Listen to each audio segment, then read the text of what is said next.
5월 8일 금요일 새벽 예배 본문의 말씀은 고린도 후서 5장 11절로 21절까지 말씀이 되겠습니다. 고린도 후서 5장 11절로 마지막 절까지 말씀을 통해서 오늘 하루 새날을 주셨는데 오늘 주시는 말씀을 통해서 한번 듣도록 하겠습니다.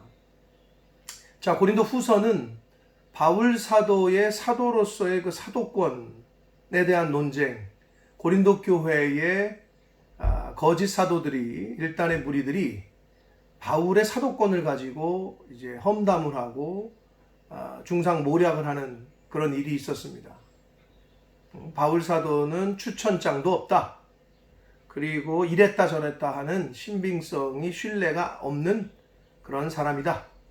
이런 내용의 이야기들을 퍼뜨려서 고린도 교회가 그로 인해서 좀 어려운 혼란을 겪는 일이 발생을 했습니다.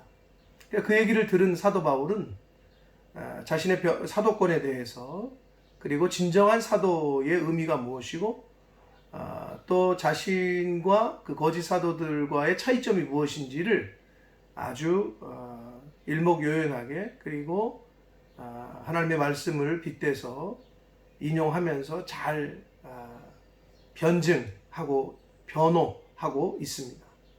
그래서 본 단락에서도 사도로서의 진정성이 무엇이냐, 그리고 거짓 사도들과 자신의 차이점, 이런 것들을 부각시키면서 이제 말씀을 계속 이어갑니다. 11절 말씀을 보시면 우리는 주의 두려우심을 알므로 그랬습니다. 주의 두려우심, 이거는 그 경외심, 여기서 두려움은 경외, 하나님을 경외하는 것, 경외심을 말합니다. 경외로서의 두려움, 그걸 알고 있다는 거예요.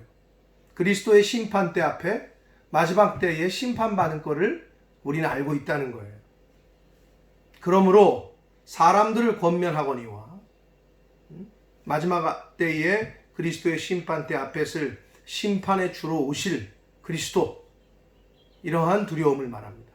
그것을 알므로 사람들에게 알려주거니와 우리가 하나님 앞에 알려졌으니 또 너희의 양심에도 알려지기를 바란다. 즉 바울 사도는 예수 그리스도로부터 사명을 받은, 하나님으로부터 사명을 받았기 때문에 하나님이 바울을 사도로서 알고 또 고린도 교인들에게도 그렇게 사도로서 이제 알려지기를 원한다라고 이야기를 하고 있습니다. 결국은 바울이 고린도 교회를 개척했고 거기에 있는 대부분의 사람들이 바울의 복음 전도를 통해서 크리스찬이 된 사람들이기 때문에 너희의 양심이, 너희들이 나를 알고 있지 않냐, 근데 무슨 추천서가 필요하다는 것이냐, 손으로 쓴 그런 추천장이 무슨 의미가 있냐, 이런 논리를 지금 피고 있습니다. 그래서 이 11절부터 이 17절까지 이 단락은 사도의 직분을 수행하게 하시는, 사도로서의 사명을 수행하게 하시는 예수 그리스도의 그 강권적 사랑, 예수 그리스도의 사랑 때문에, 하나님의 베푸신 은혜 때문에 내가 사도로서의 사명을 감당할 수 있다, 이런 내용의 논지를 이제 말해주고 있습니다. 그래서 12절 말씀을 보시면 우리가 다시 너희에게 자천하는 것이 아니요, 다시 추천장을 보여준다거나 그러지 않는다는 거예요. 오직 우리로 말미암아 자랑할 기회를 너희에게 주어, 그랬습니다.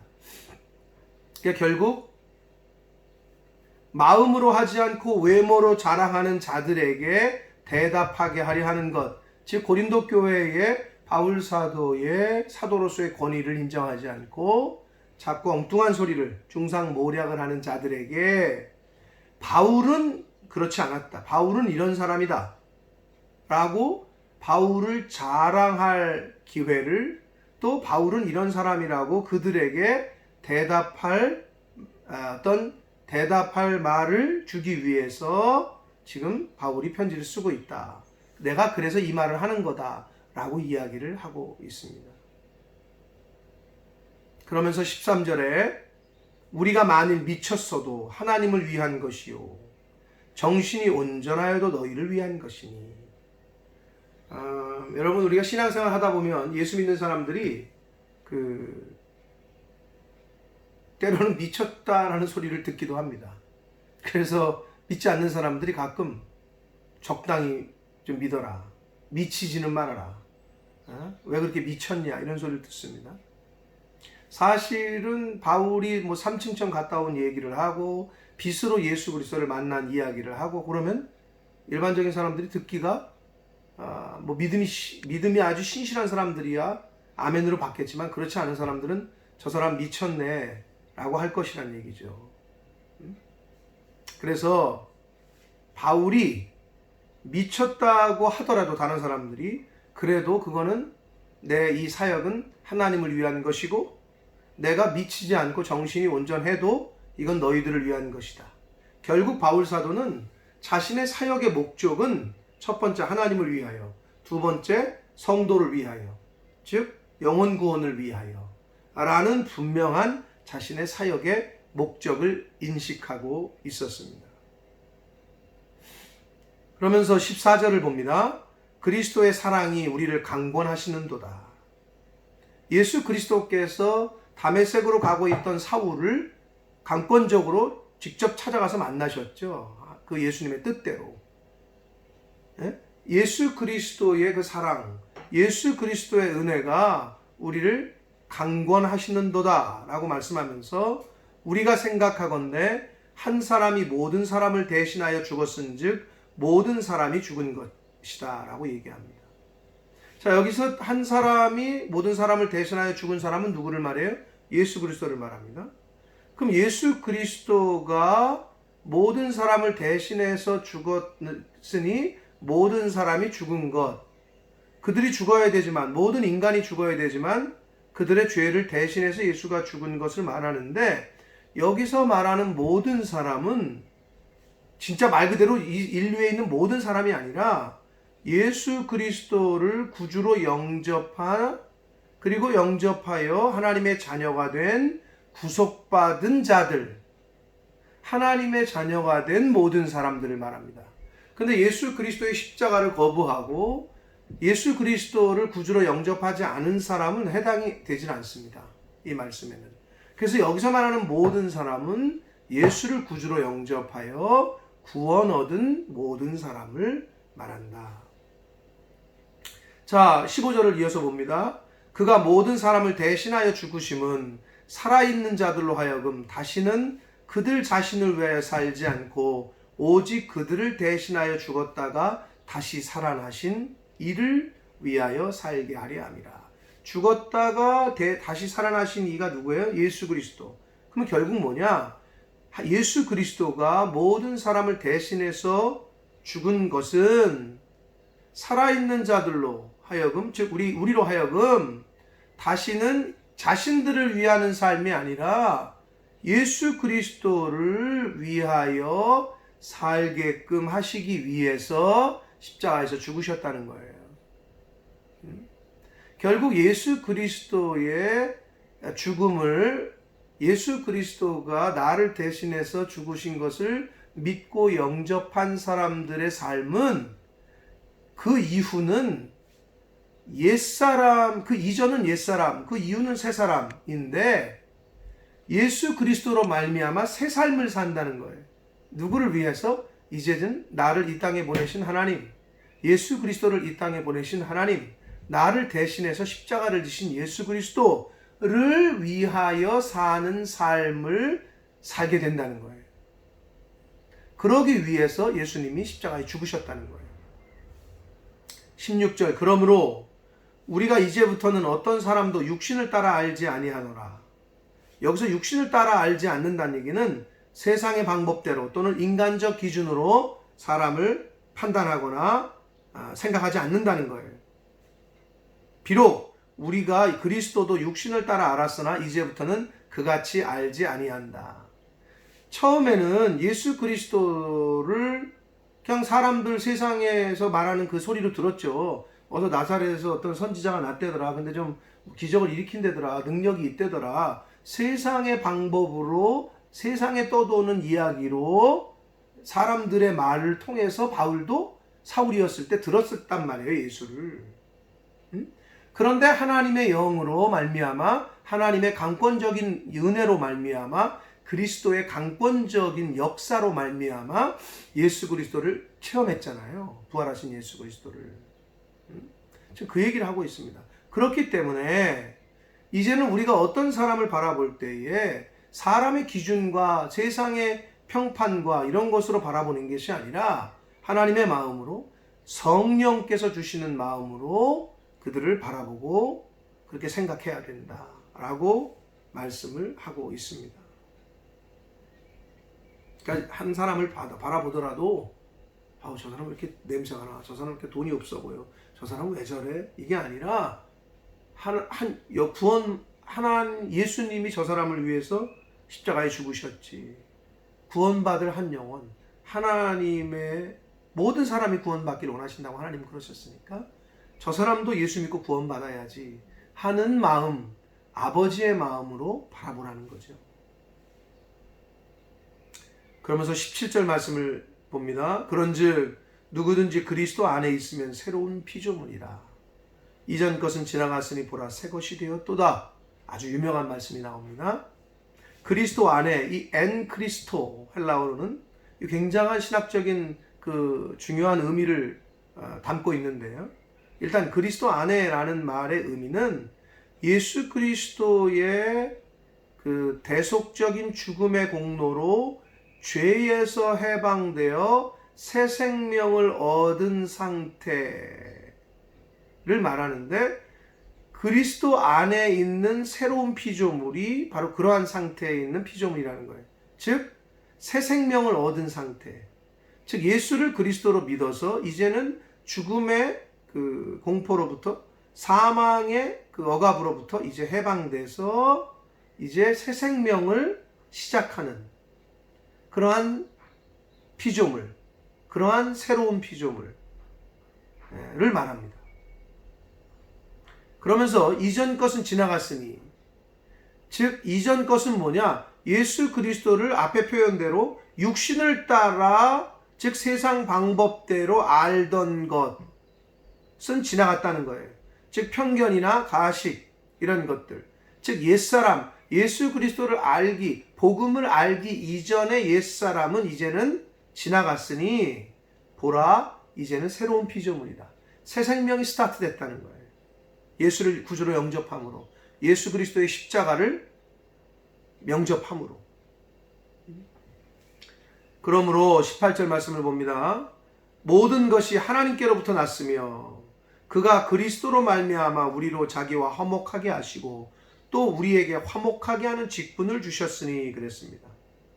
자, 이제는 바울 사도가 자신의 사도로서의 사명을 화목해 하는 직책으로서의 사도직이라고 이제 언급을 하고 있어요.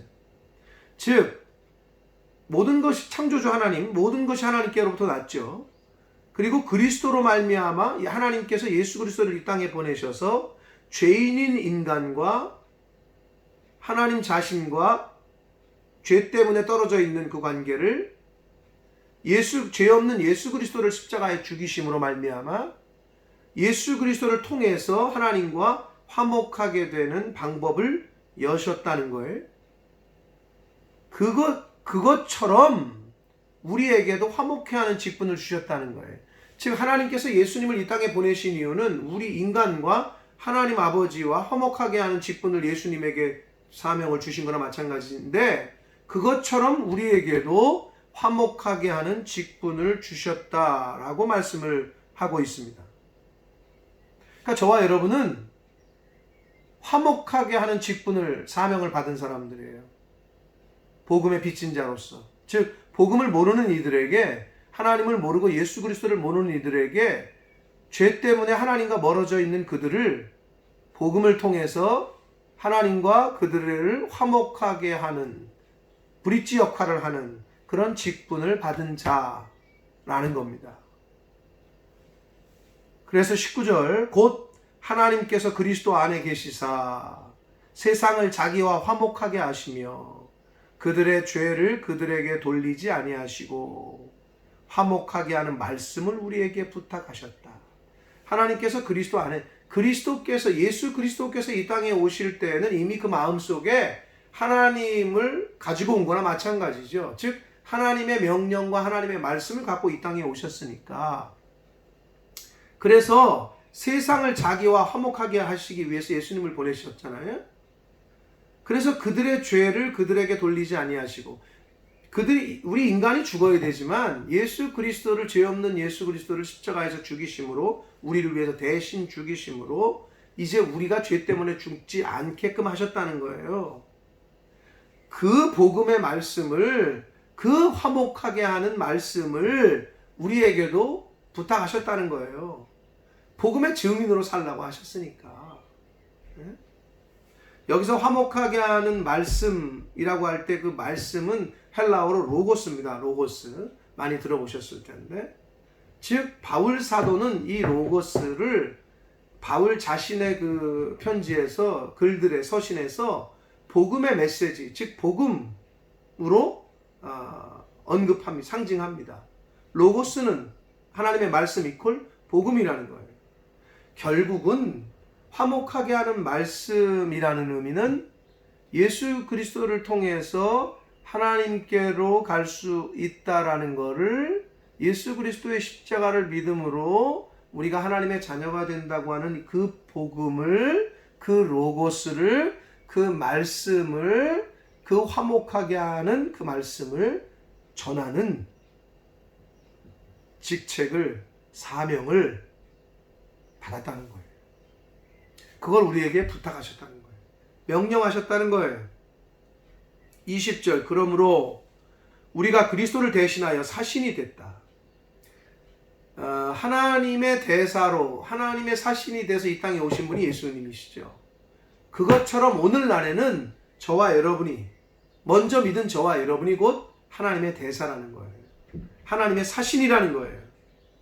하나님이 우리를 통하여, 저와 여러분을 통하여 너희를 권면하시는 것 같이, 즉 고린도 교인들을 권면하는 것처럼 바울을 통해서, 즉 저와 여러분을 통해서 다른 이들, 믿지 않는 이들을 권면하는 것처럼 그리스도를 대신하여 간청하노니 너희는 하나님과 화목하라 라고 바울이 얘기합니다. 바울은 지금 고린도 교인들에게 하나님과 화목하라 라고 간청하고 있습니다. 즉 하나님과 화목하라는 얘기는 이미 복음을 들어서 이미 하나님의 자녀가 된 고린도 교인들, 근데 왜 화목하라고 하시지? 이 의미는 즉 중생의 의미로서의 화목이 아니라 성화의 의미로서의, 거룩의 차원에서의 화목을 말합니다. 이미 니네가 복음을, 예수를 믿고 이제 하나님의 자녀가 됐으니까 이제는 조금 더 성숙한 단계로, 거룩해지도록, 성화되어지도록 그런 관계, 그런 신앙생활을 하라.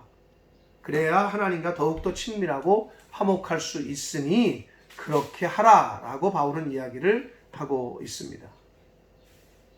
마지막 21절 말씀을 봅니다.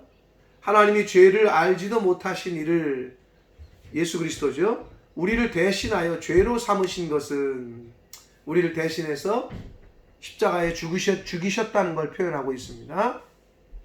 우리로, 즉 믿는 사람들로 하여금, 즉 복음을 영접한 성도들, 하나님의 자녀된 사람들로 하여금 그 안에서, 누구 안에서? 예수 그리스도 안에서 하나님의 의가 되게 하려 하십니다. 자, 이 말씀은 죄인인 인간이 예수 그리스도를 구주로 영접할 때에 더 이상 죄인이 아니라 의인으로, 즉 하나님이 칭의, 이신칭의, 믿음으로 말미암아 의롭게 된다. 바울의 중요한 사상이죠. 죄인이 의인으로 칭함을 받는다. 죄인이 의인이 된다라는 거예요. 예수 그리스도를 믿음으로. 이게 복음의 핵심이란 말이에요. 예수 그리스도 안에서 하나님의 의가 되려 하심이라. 그 말씀이 그 말씀이라는 거예요. 복음의 핵심이라는 거예요.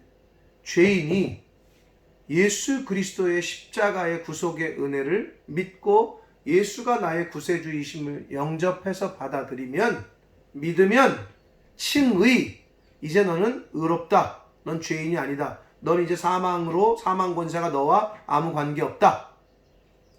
의인으로 칭해 주신다. 즉 하나님의 의가 되게 하려 하셨다는 거예요.